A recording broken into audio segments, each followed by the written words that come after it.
Hey guys, I hope everybody's doing well. I'm back today for a Vinyl Finds video. It's my first video since Record Store Day, and I actually have a couple of after Record Store Day pickups, stuff that came out on Record Store Day but picked up after Record Store Day. And included with that is some online purchases as well. So an album that I just got in yesterday in the mail from Amazon, and this is stemming from Record Store Day. This is 60's, otherwise known as 60's Midnight Runners. This is their most recent album that came out, I believe it was in 2016, and it's an all covers album. And let me see if I can find the name of this. It's pretty long. It's called Let the Record Show. 60's do Irish and country soul. Okay, and that's a pretty apt description for the music, Irish and country soul. The band now known as 60's. Of course, you've got Kevin Rowland, the main man there in the middle, and two other band members. The one lady, I can't remember her name, Lucy Morgan maybe, playing violin, and this guy Sean something on, I don't see the names readily available here, on keyboards. So this is the second album that 60's have released since making their comeback, I suppose. They had their first three original albums back in the 80s, broke up, and then came out with an album, I think it was around 2012, had been doing a bunch of live gigs. So this is their second album since that reformation, and the lineup has changed a million times since that reformation. Really, Kevin Rowland is 60's, let's be honest here. So I just got that yesterday, listening to it today. I had listened to a couple of tracks online, and the main reason I got it was I showed in my Record Store Day video that I got the 60's Live at the BBC double album, and that just sort of got me right back into the swing of things with them. And then I saw this on Amazon for really cheap. It was like 16 bucks. So I thought, yeah, I gotta totally get this. Okay, so I'm playing this right now in the background. I don't know how well you guys can hear that. Then, as I mentioned, a couple of after Record Store Day purchases. The first one, which many people have shown, is the Doors 10-inch. I was sort of kicking myself when I saw other people's videos, and I'm like, why didn't I pick this up on Record Store Day? I guess, you know, you get used to the Doors always releasing something on Record Store Day, and sometimes you think, okay, do I really need this? Do I not need it? So this is a live 10-inch EP of really 7 tracks from May 1966. And it's early Doors. Most of these are covers. Rock Me, Baby Please Don't Go, I'm Your Hoochie Coochie Man, mainly covers, a couple of original tunes, You Make Me Real and Strange Days on this. This is just okay. I mean, I have better live Doors albums, and this was more, I guess, for the historical significance of it, and the price was, I think it was 24 something. So it wasn't too expensive like some of the other ones, but for a 7-song EP, you know, that's probably a little bit overpriced. So the Doors. And then the other Record Store Day item that I got afterwards, and I got this because I saw another video of somebody showing this, and I thought, wow, I gotta totally get this. Procol Harum's first album, self-titled, and this is a deluxe version of this, which is really important because there was many different versions of this. There was a North American version and several different European versions. This is significant because it collects all the tracks from all those versions. So the original release, as I understand, of this album in the UK did not include the monster hit Whiter Shade of Pale. The North American version did include Whiter Shade of Pale, and since then this album's been reissued and did not include that. So I have that on a best of. So I have the song, but I really kind of wanted to get all the songs that were released as part of the different versions of this album all on in one set, and that does it here with this 2 LP set. And I have to show you the vinyl on this, because this is probably the nicest vinyl that I've got. It's called, I don't know how well it's going to pick up on the camera here, Starburst vinyl.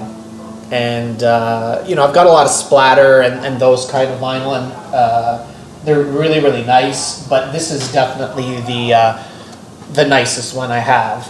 And this was the original cover to this album, the black and white, very famous picture of the girl there with the hair.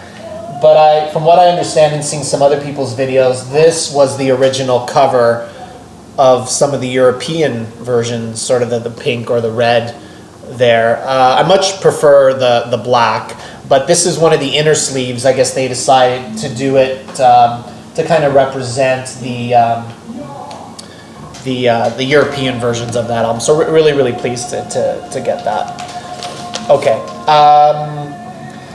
The next record I got, Soft Machine Volume 2.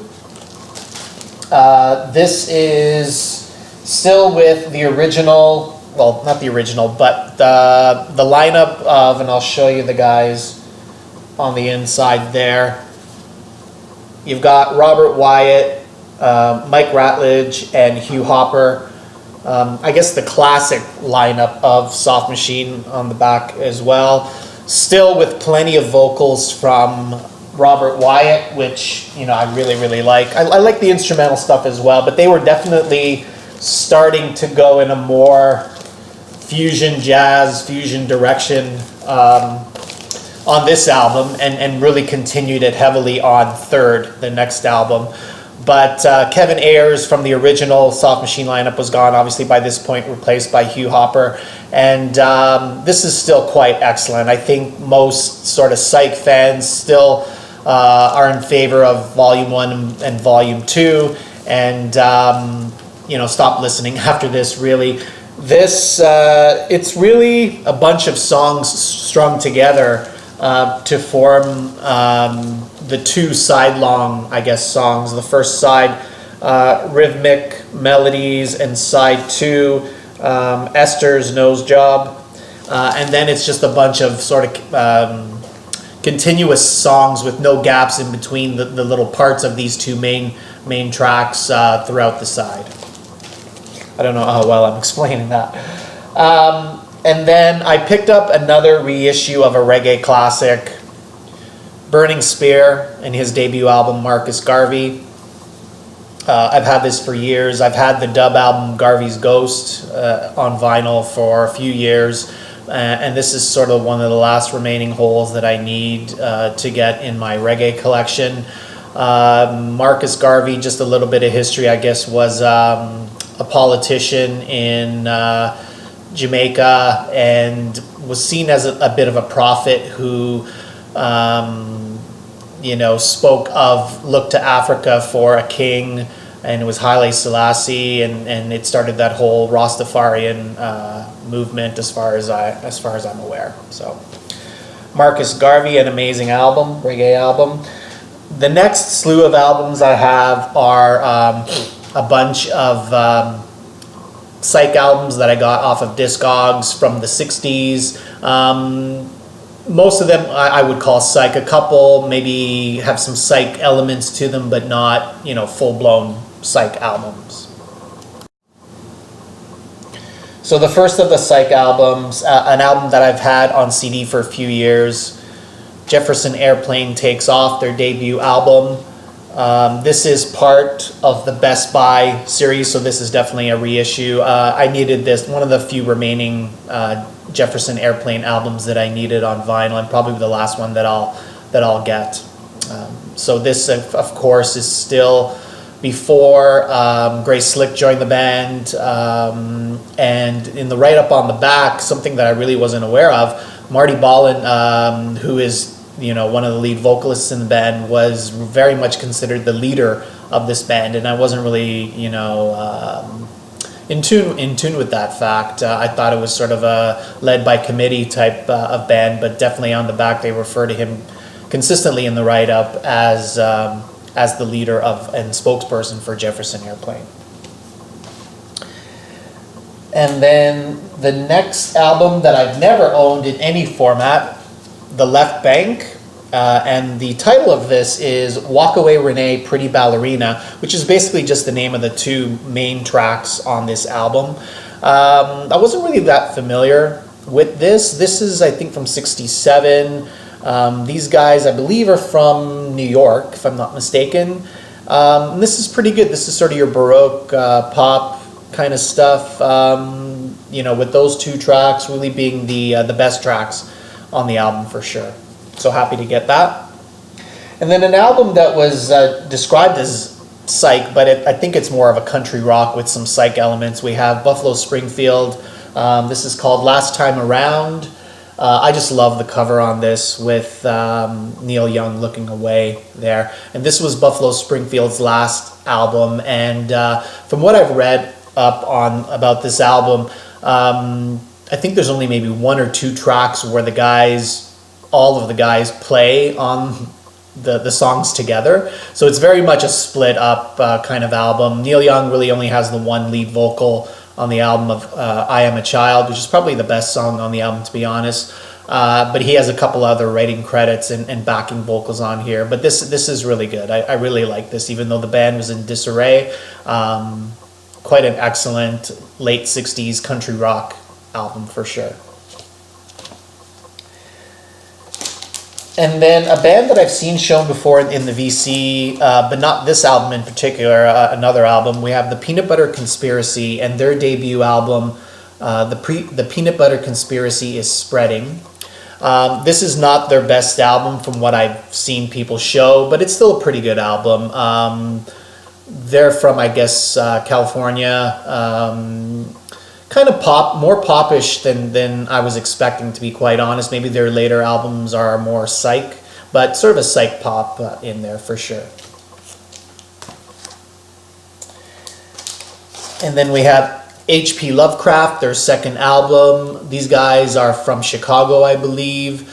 Not your standard, California, U.S. psych band.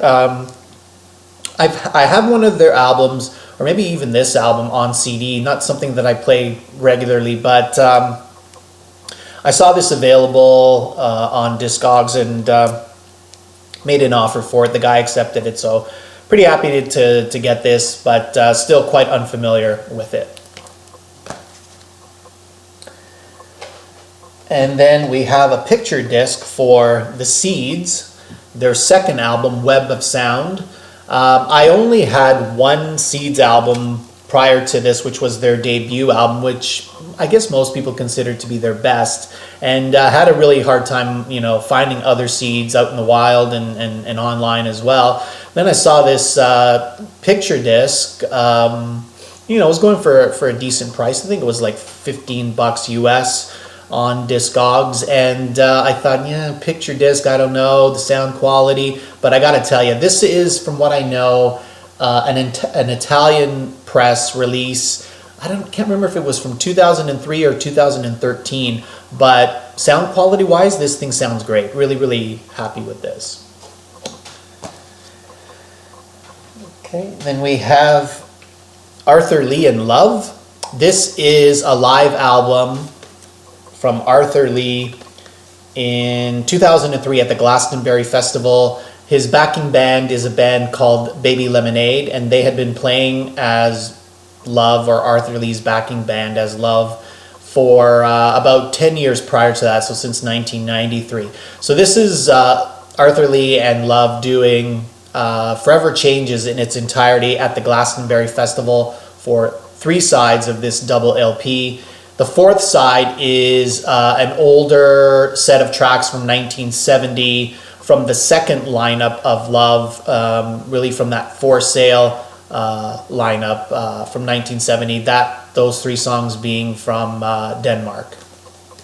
Pretty decent sound quality on this. Not amazing, but still pretty good. And the performance of Forever Changes, this will never replace the studio album, but the performance is quite good. Baby Lemonade sound really good, and I guess Baby Lemonade, that's a reference to a Syd Barrett track, and they're also accompanied by a string section on that Glastonbury show, which really adds to the sound. A couple more. We've got Yes. And this is Yes. There's two versions of Yes going on at the moment. I don't want to start any controversy because there tends to be a lot of debate as to which one's the best version. I prefer this version right here. This is Yes, as you can see there. John Anderson, Trevor Rabin, and Rick Wakeman. Three former members of Yes. Two of them, John Anderson, Rick Wakeman, go back to the classic lineup. Trevor Rabin from more the 80s and 90s version of Yes. Their biggest album, I guess, commercially was probably 90125 that had the song Owner of a Lonely Heart. Trevor Rabin is the writer of that song, I believe, with John Anderson as well. So these guys were originally known as ARW, Anderson, Rabin, and Wakeman, but they decided to claim the name Yes, so they're technically called Yes featuring Anderson, Rabin, and Wakeman. The other Yes is led by guitarist Steve Howe, and they're okay, but ever since Chris Squire's passing, that band is probably further removed, in my opinion, from Yes than this band right here. Triple LP, orange vinyl of a show they did at Manchester Apollo. Combination of old Yes classics and some of the Yes material from 90125 and also a couple of 90s tracks as well. This is pretty good. And then finally, I guess a grail for me that I've been wanting for a while. Had it in my Amazon cart a few times, and my brother-in-law actually found it in downtown Toronto for $20, way less than what Amazon had it going for. I think Amazon had it for close to 40. $20 for My Bloody Valentine, the reunion album that they made a few years ago.